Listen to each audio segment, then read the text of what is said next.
From the New Testament. Today we're reading Luke chapter 20, verses 27 through 47. This is what it says. Now, some of the Sadducees who contend that there is no resurrection came to him.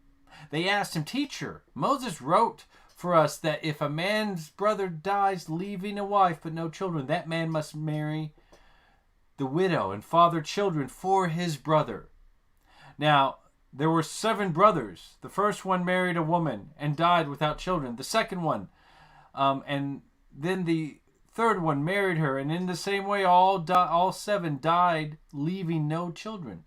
Finally, the woman died too. In the resurrection, therefore, whose wife will the woman be? For all 7 had married her.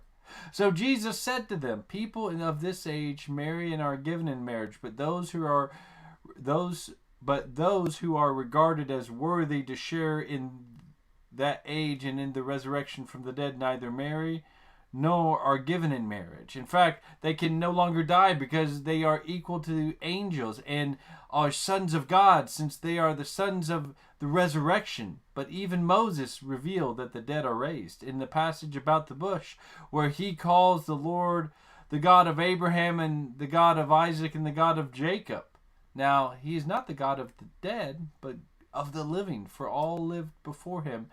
Then some of the experts in the law answered, "Teacher, you have spoken well," for they did not dare any longer to ask him anything.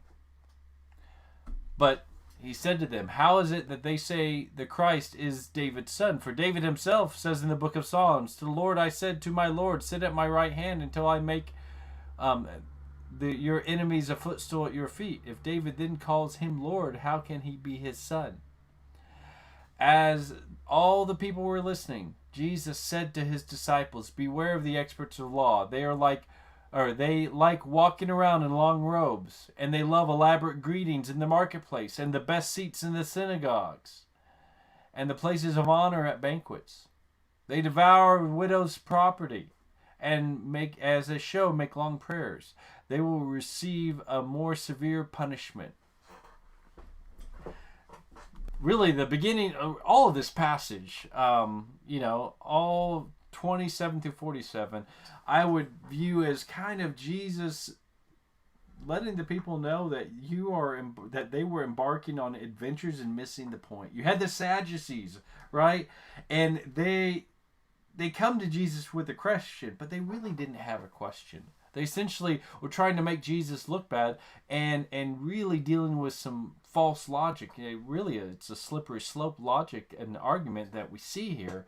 And so they bring this idea. It's a law in the book, in the Torah, the first 5 books of the thing. This idea that if you have a brother, we talk about this in terms of Sherry and I. If I died and Sherry and I had no children, Ruthie and Heidi weren't around, then it would be, according to this law, it's called Levirate marriage law, that it would be my brother's responsibility to marry Sherry and to have kids with her, but those children would not be his children. They would be children in my name, and they would then be my lineage according to the law. That's what this is talking about. And so these Sadducees, who don't even believe in the resurrection to begin with, come to Jesus and say, "Okay, say if this happens. You had 7 brothers. They all married the same woman because of this Levirate marriage law. None of them have any children. When the woman finally dies, whose wife is she?" Right? Really, this isn't an actual question from them because they don't even believe in the resurrection to begin with. And Jesus essentially says, you missed the point. Because the way things are now are not the way they are in the kingdom. What that means, I really don't know exactly how that will work out.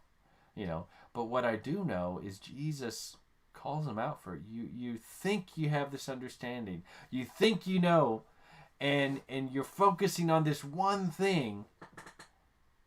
And because of that, you miss out on everything else that's going on. I wonder how often we're like that.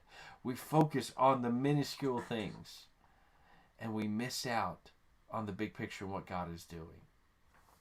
And then Jesus, comes at the end. He warns the disciples about the experts of the law. Sadducees would have, kind of fit in that, I think. That he says, you know what? They they might like to look good. They like to look like they are close to God. They like to make a show of things. But they miss the point. Because in their living, they do things that are not right. They devour widows' property. In ancient Israel, widows and orphans were to be protected, not to be exploited. And so Jesus is saying, yeah, they look good and they like to look good, but they don't actually live out what they say and what they're supposed to be experts in. For me, that's a pretty large indictment.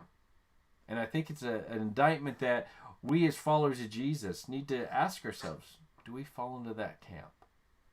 Do we say we're close to God, but then act in a way that is far from Him? Do we say we love God, but then we don't love others?